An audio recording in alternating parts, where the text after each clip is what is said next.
Assalamu alaikum. Dear Imam Omar, I hope this finds you well.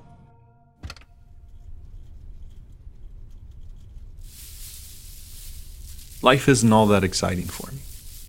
I go to work, go shopping, go home, and aside from babysitting Fatima occasionally, don't really have much of a social life. Kareem from the masjid always asks me to come volunteer for stuff, and I usually back out. But this time I decided I'd spend the weekend with him and the rest of the guys on a camping trip. Or at least that's what I thought I'd be doing.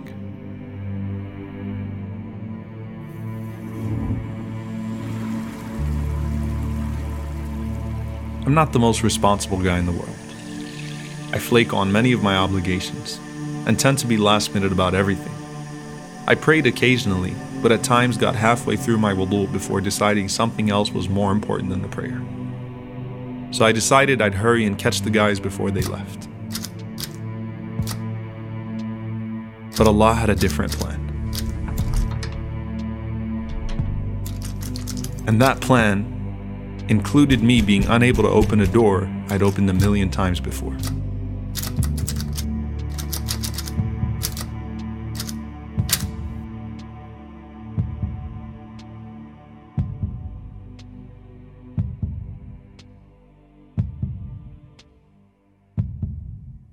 So I figured I'd call Kareem and let him know this time I wasn't flaking on anything, but was just stuck in the bathroom. Makes perfect sense, right? And you say we have the best coverage in America. We often think we've got it all figured out, and that our contingency plans are too many for us to really get stuck in anything. Someone or something is always going to be there to bail you out. It's only a matter of time. But what happens when all that is taken away from you?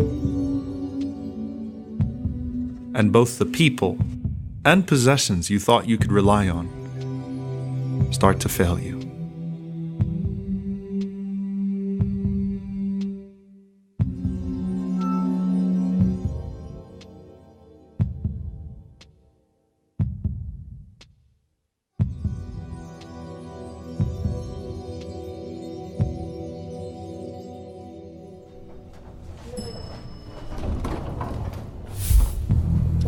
At some point, you just want anybody to hear you.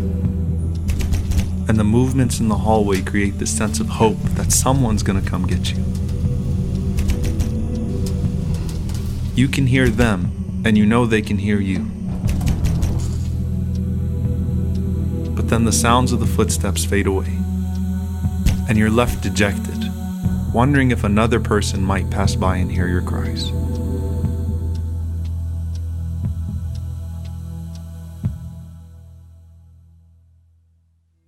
But as you wait, you might as well entertain yourself as best as you can. It's pretty pathetic, I know, but sometimes imaginary friends are easier to deal with and can actually really keep you company.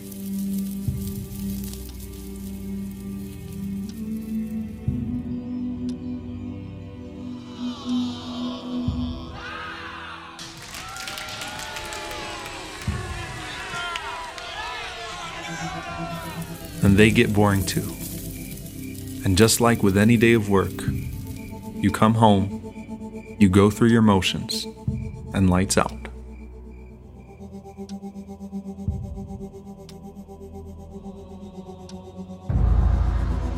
That wasn't exactly what I had in mind. And before I knew it, my bathroom started to seem more like a grave.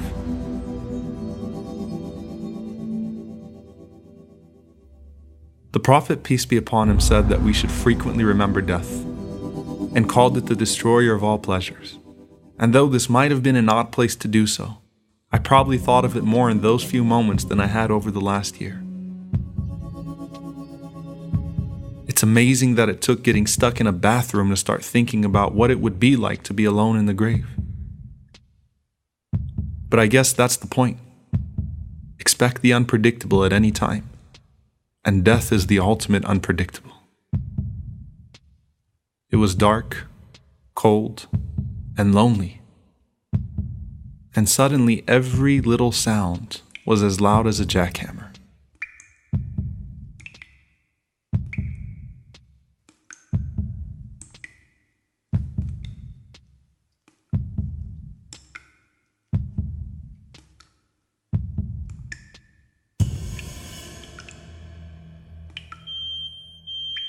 But then I woke up to a nightmare that the fire that followed the grave was now to consume me, and that I could only hold off my inevitable fate for so long, because no one was going to hear or see me suffocate or burn.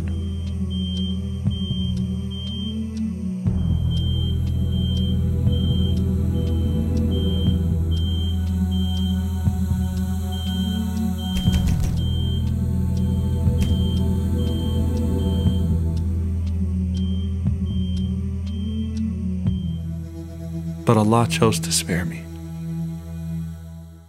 The smoke alarm was in another unit, but the alarm I needed to hear was internal. So I did what I hadn't done for a long time and thought I had no time for. No, it wasn't the best of places to start, but I had no choice, and surely my Lord is understanding and forgiving.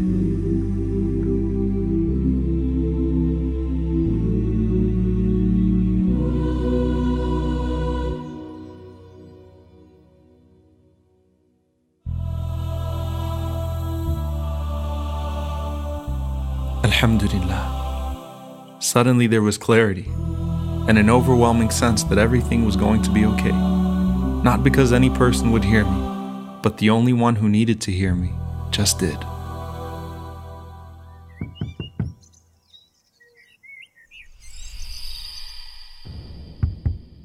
The sounds started to come back, but this time they sounded real.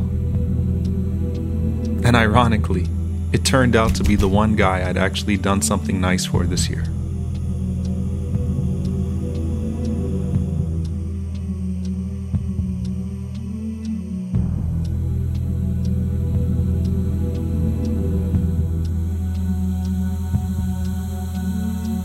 John told me to look down and try turning the lever in the opposite direction. I really didn't get what he said till I actually tried it. And just like that, the turner of hearts turned my heart towards him. And as my Lord promised, everything was okay. Everything was okay. And though I thought I was alone throughout this entire ordeal, Allah was with me the entire time.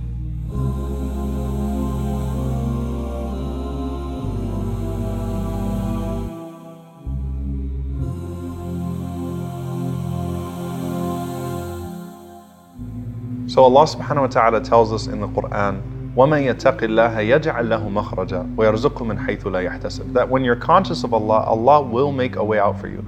But the thing is that sometimes Allah subhanahu wa ta'ala is going to delay that way out so that He can give you some perspective. Because you see, if Ziyara would have went on that trip, he would have had a weekend of fun.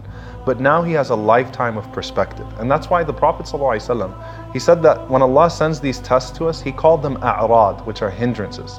So Allah will take a little bit of your health so that you can recognize the blessing of your health. He'll take a little bit of your wealth so that you can recognize the blessing of your wealth.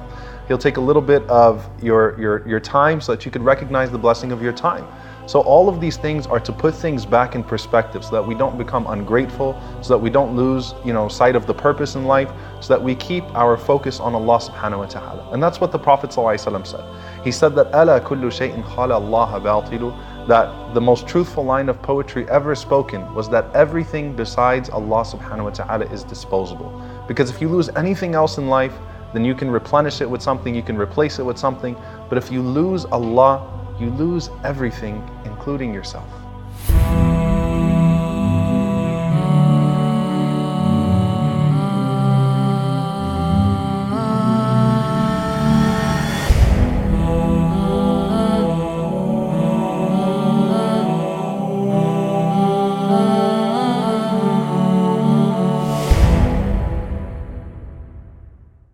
Assalamu alaikum. Thank you guys for watching this episode. We thank you all for your support. And we hope that you enjoyed watching it. Share it, inshallah ta'ala, let people know. Make sure you like this video and you share it with your friends. If you haven't watched the previous episodes, make sure you click here. And if you'd like to watch the entire series, then click here for the playlist. Jazakumullah khair. Wassalamu alaikum wa rahmatullahi wa barakatuh.